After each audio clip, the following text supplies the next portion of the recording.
My name is Spero Villioti. Join us as we unpick the threads of our creative fashion community, always remembering our values of nurturing, being commercially savvy and extraordinary. It's a crazy place filled with fun, passion, dedication and so much laughter, which we love. Hi everyone. Today I want to introduce you to one of my favorite students. I'm not supposed to have a favorite, but I do. It's teacher's pet, and you'll know why when I introduce her to you. So this is my favorite student, Gogo Pauline. Hi Paulina. Hi, Spero. So Paulina, how old are you? I'm 71, turning 72 in April. Wow. And what made you become a student here?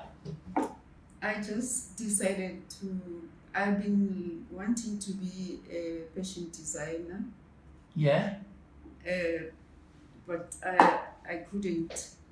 And now at my age, I thought staying home is not an option. And I needed to do the fashion design, visual and concept design, so that I can give back to the children who are left out of school, who cannot afford even to go to any fashion school, that I can help them and impart my skills. So just to teach them informally about fashion, I think that's amazing. But I want all the viewers to hear your story because you are quite a special lady, right? Yes. So tell us your story. Oh, my story is that as a youth of 1976, I was involved in the Uprising to scrap the Africans as a medium of instruction. And when we were marching to take a memorandum to the Minister of Education, the police started throwing tear gases to the students. And I was amongst them. And Hector Peterson and Hasten Grove were shot on that day we were marching. I was extremely involved in the uprising. When Hector died, it was so frustrating and devastating because the aim was not to kill anyone or fight with the police, but they started throwing the tear gas first to us. And I started helping the student going out of the country. I was then arrested at the border gate of Swaziland. I was detained and tortured at John Foster 10th floor, also in Krugersdorp. I stayed there for about 6 months in prison before I was given a case. I was then charged with the Pretoria 12, the 11 men and 1 woman at the old synagogue in Pretoria. When they tortured me, I nearly died. But by the grace of God, that never happened. They blindfolded me, they hit me with the ruler, they also kicked me. They made me to stand with a diary. When I asked them to go to the toilet, they couldn't allow me to go to the toilet. They didn't even give me food to eat then. Then I collapsed. I didn't know how I went to a cell in Krugersdorp, but when I wake up unconsciously, I found myself among the students who were detained. I was then taken to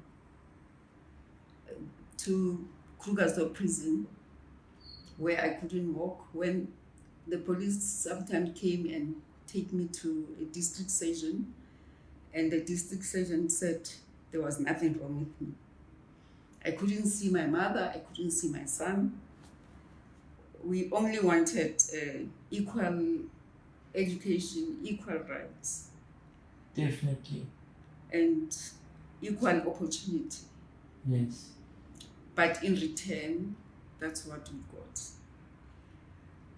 I was then given a case. They took me to Pretoria Maximum Prison, where I stayed in solitary confinement. You know, the time I stayed there, my mother couldn't see me. The clothes that I was wearing, they started getting old and torn. So those were the clothes that you were wearing from when you were arrested? You had nothing else? Yeah, no, I had nothing else. Wow. And when my mother came to see me, they wouldn't allow her to see me. Wow. I remember one time I told them that if you want to kill us, why don't you kill me? Because the way you are treating us, it's not proper. It was inhumane. It's inhumane, yes. Yeah. Our rights were violated.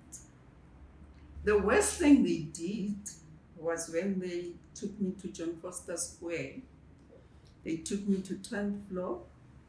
They told me that they were going to make me stand on the table and fly through the window like a bird, much as they did to Moabi. Dipale, they did it to a lot of students. And also Amo Timol was also killed that way. Wow. They brought my mother and they made me pass through the corridor. Yeah. They told me that, you see, your mother is here, we are going to kill her if you are not going to tell us where are the guns, because you transport the guns and things like that. I couldn't sleep that day. You know, my mother shouted and said to me, "Uska tshwenyega," meaning I mustn't worry. There's nothing here. I asked myself, how can my mother talk like that? But she said it. She said, don't worry, there's nothing here. There's nothing that they will do to you. No. Okay. Because I know what they did to me. Yeah. So when my mother talks like this, which they will do to her also, they took me to a cell. I don't know what happened to my mother since that time. The following day, they took me to Pretoria Maximum, as I said, and I was given a case. They took me to court at the old synagogue to say I'm given a case, and I just appeared there, and the case was postponed. We were then shown our defense counsel, who was Arthur Chuckelson, Yeah. and Raymond Tucker, and Cooney, and Batlender. At least Batlender and Cooney, they're still alive. Is it? Yes. I was then allowed to see my mother, who brought And your mother was fine, and they didn't harm her, did they? No, they didn't harm me. That's good. But they harmed her emotionally. Yes, of course. She must have been terrified what's happened to you all the time. No one's telling her anything, right? Yes, she was. Yeah. So now I started seeing her when she brought me clothes at the maximum prison in Pretoria. We were given a case then. The case was postponed and it dragged for almost 1.5 years. So you were in prison for 1.5 years? 2 years. 2 years? Yes. Wow. In solitary confinement. Solitary confinement? Yes. And you're still such a sweetheart today. Thank you. Because, you know, all the students absolutely adore you. Thank you. You're like such an inspiration to all of them. In the cell, it was only the Bible which was there. Only a Bible. And I was sleeping on a mat, summer, winter. Really? On the mat, and a bucket which was in the same room with me. Yeah. And As a toilet. as a toilet, yes. Wow. I eat, the baguette is there. It will only be, I will be only allowed to take it out the following morning when I go to the bathroom to shower. The other time they put some things in my paper bag. I was not even allowed a bag or something. I had something moving in my paper bag whilst I went to the bathroom. And when I came back, I wondered, where did this thing come in? Because even the window, even, a small rat cannot even come through that window. Is that how? The way they are secured. And yes. buckled. Nothing can come through. Nothing can come through. Wow. But that day, when I went to they took me to the bathroom and then came back, they locked. Even under the door, there's no space. The roof is so high, it's like this. There's nowhere where one can even hang themselves there. Wow. But it is claimed that people hang themselves. So I had that thing moving inside my paper bag. I prayed. I said, Lord, please help me to confront that thing, which I don't know what it is. It started moving inside the paper bag at night. When everyone was quiet. And quiet. Then I took my shoe. I had a shoe with a heel. And I said to myself, I prayed to God, Lord, please help me. I am going to approach that thing, which I don't know what it is, whether it's a snake or whatever. Yeah. But please give me power and strength. Yeah. Then I pushed the paper bag. I took my clothes one by one. That thing started coming out. I saw the whiskers. I don't know how to describe that thing, but it was as big as my hand. What was it? I don't know what is it. A rat? No. You see this, it has got brown feathers on it, like a cockroach, but it's not a cockroach. Something from the mountains. I don't know what it is. Okay. Were you terrified of that thing? I prayed. Mm-hmm.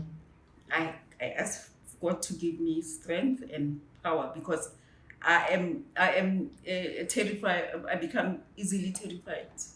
Well, but that day, I told myself, this thing I'm going to kill, whatever it is. Yes. When it started showing its head, yeah, I took the shoe and hit it. Yeah. Many times on the shoe. Then I said to myself, these people, they've got a tendency of terrifying us. I said, I'm not going to tell them. I had a newspaper. I killed it. I folded it in the newspaper and throw it in the toilet, in the toilet, the bucket. In the morning, normally it's one prison warder who come to fetch me to go to the toilet. But that day, there were 3. Yeah. Then I said, I'm not going to tell them what I saw or what happened last night. I took my bucket and threw it in the toilet and pulled the chain. You could read from the attitude that they thought maybe that thing maybe bite me or something. I said to myself, I'm not going to tell them anything. And no one asked me. Normally, when I started seeing my lawyers, I told my lawyers what happened in prison and how they're treating us. And they started now giving me reading material, papers. My lawyers will bring. How old were you? I was 26. 26? Yes.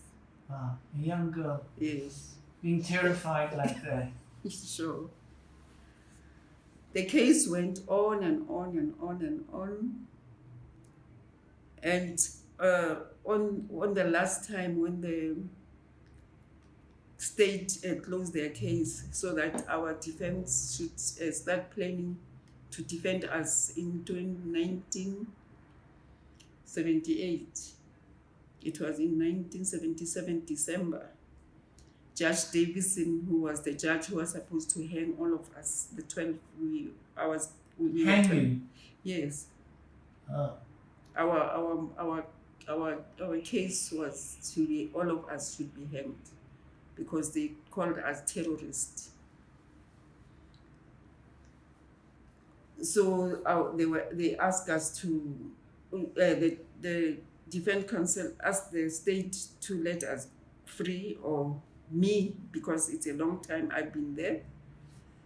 The judge refused. The judge's name was Judge Davison. It was the first time I worked in court. It was all over in the papers. I just broke down for the first time and wept. We went back to prison. After 2 weeks, we heard that the judge was in coma. Mr. Tucker and Mr. Arthur Shackleton came to visit me in prison, and they told me that, Pauline, you know what? The judge who's supposed to hang you is in coma, and we wish he died. Oh, he went into a coma? Yes. Oh. You can Google Judge Davison. You'll see when he died and how. I asked them, why you wish the judge to die? He said, you know what? They said to me, you know what? This judge is dangerous. He's going to hang all of you. Then I said, we are going to pray this judge must die.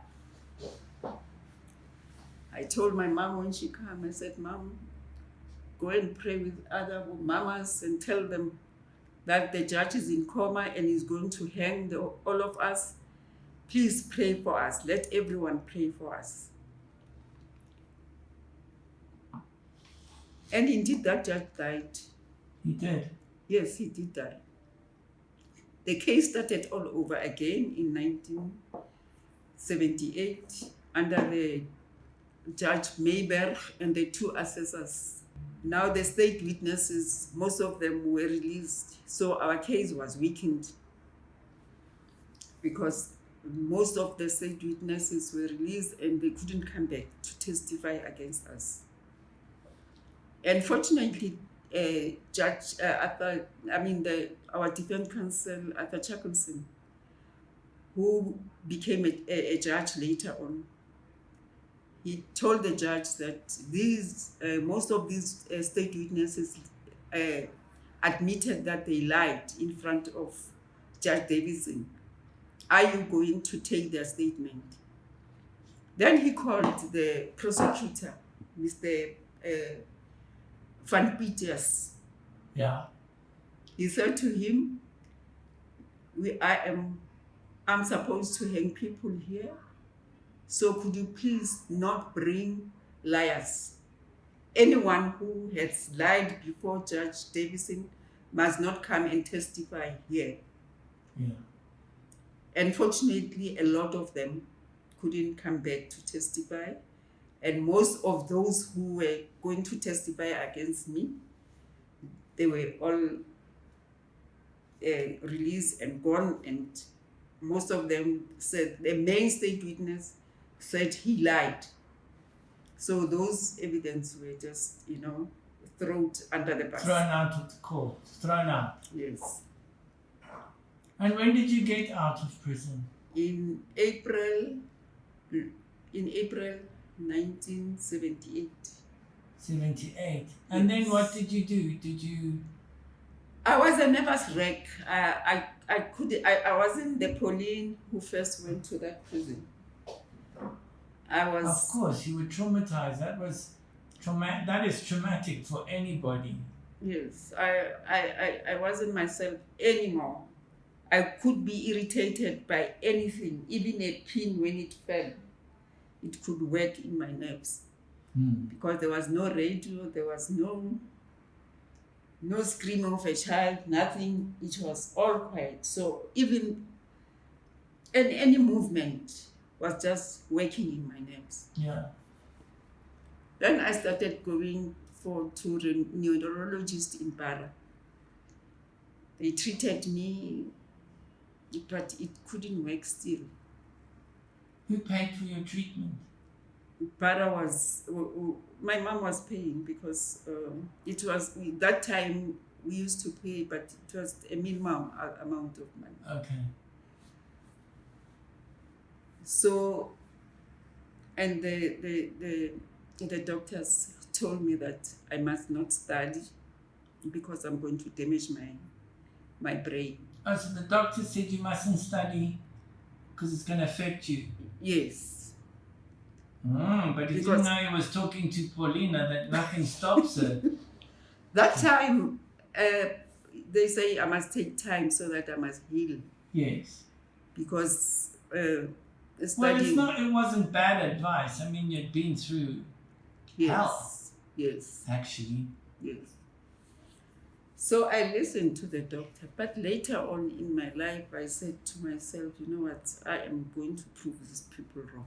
I am going to study. Yeah.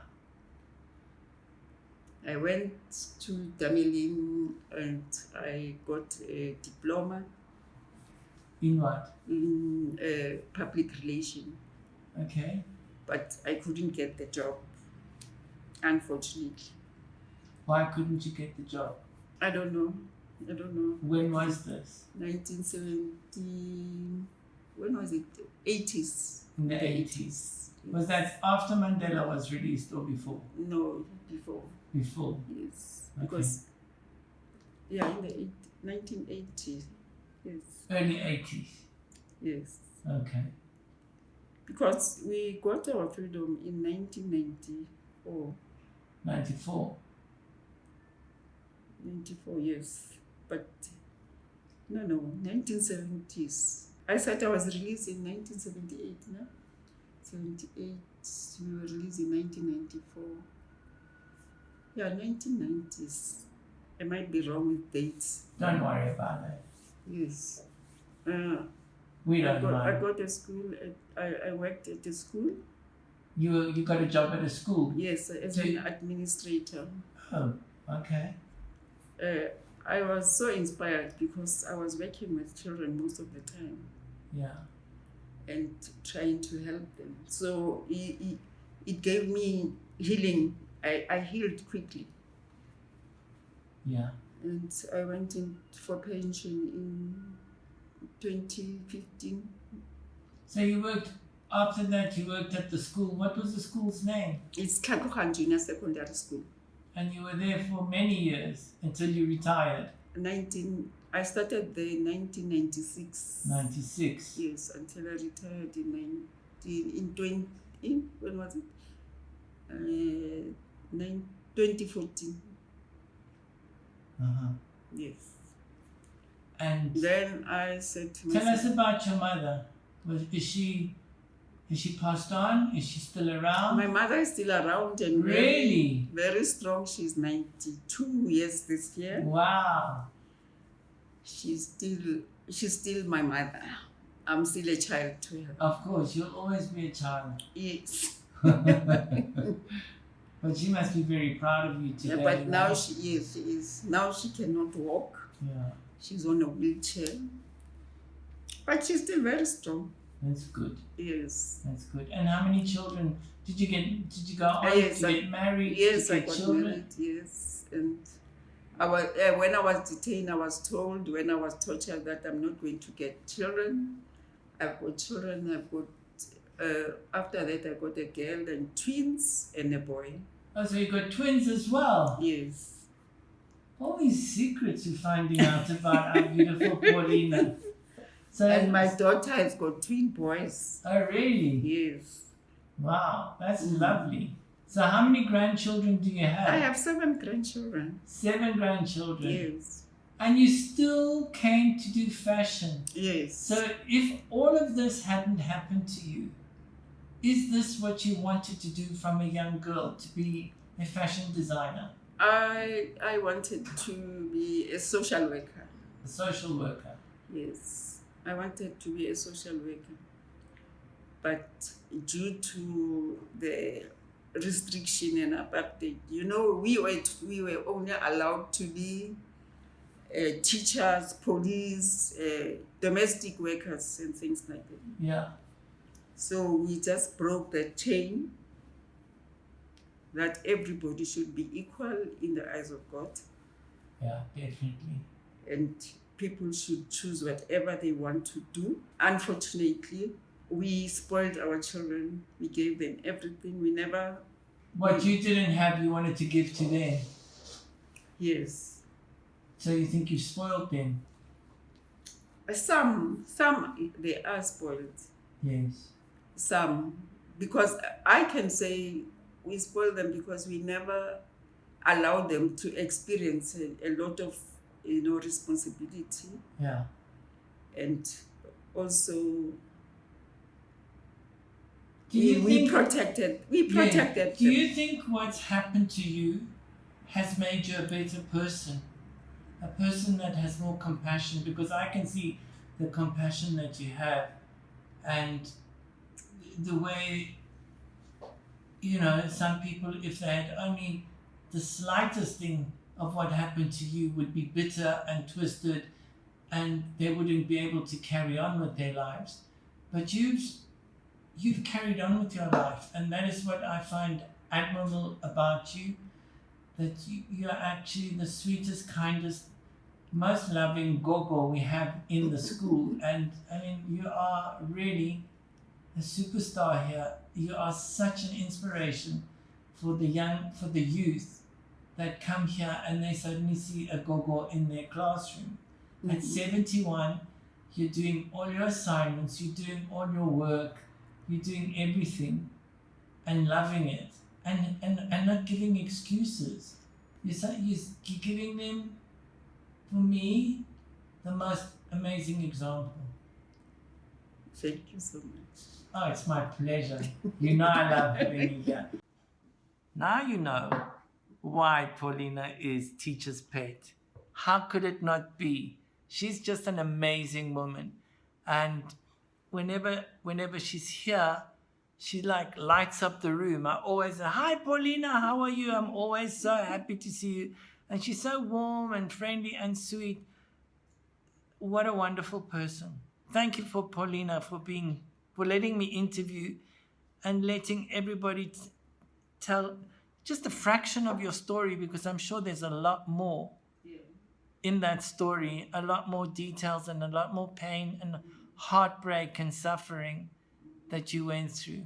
So you were also at the Truth and Reconciliation that they had with Desmond Tutu, right? Yes.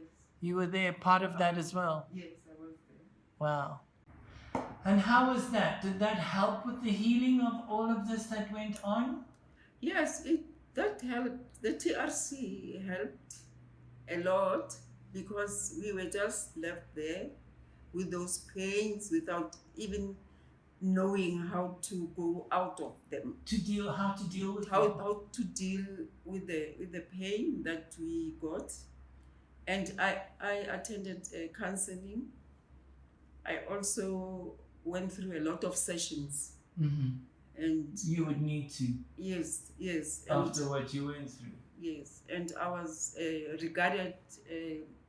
I was given a certificate of being a human rights violated. Mm-hmm. Yes, I was recognized by the TRC. Wow. Which they are now helping me to be here at your institution. So they're paying for you? They're paying for me, yes. To achieve a dream that you've always wanted to do? Yes. That's amazing. Yes. That's really special. Yes, they are. But you're special. Thank you so much. Thank you, Paulina. Thank you so much, Spero. Tell us what you think of the school before you go. Oh, the school is so amazing. And I wish a lot of students could come and learn what I have learned. You know, when you motivated me and encouraged me, I just thought, you know what, some of the things I cannot do. You remember when I first came here? Yes. I only wanted to do heads. Yes. and dresses and patterns. Yes. That's all. Yeah. But you encourage me to do visual arts and concept, you know. Yeah. And, you know, I'm getting there. I'm so proud of you, Mr. Spero. I'm so proud of you, Paulina. I think I'm more proud of you than you of me. I am, because I never thought I could draw. You know, when we grew up, Yeah. I was just drawing a stick person. Yes. Now I can draw a manicure. I can draw, you know, clothes.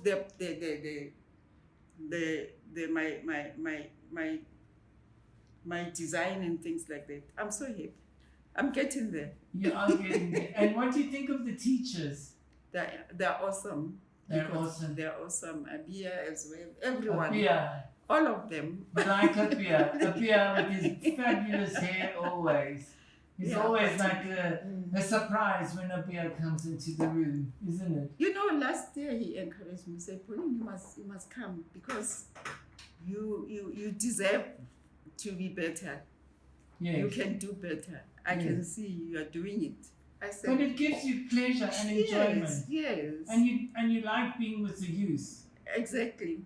You like it. I need to grow with them and see. Yeah. You know, youth are unique, and you know, the students, they just need love and support. Yes, they do. They do. Yes, because some of them, they come back from the disturbing background, and some of them they are child-headed families and things like that. So, you know, I always like to be with them. But tell us what we did to you, not last year, the year before, when we made you do modeling on the stage. Yes. I've got pictures of you that I'm going to put up. Paulina modeled for us on the fashion show. Yes, yes. And you enjoyed it. I did, yes. It was so much fun. It was fun, yes. Paulina, thank you so much. I have the highest respect for you. Me too. And I'm so proud to have you here. Thank you so much. Thank you, Paulina. Thank you. Thank you.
And remember, you too can change someone's life through education. You can do this by becoming one of the tiers on our Patreon account, or you can donate directly into the Fashion Education Foundation. You can find all of those details below in our description.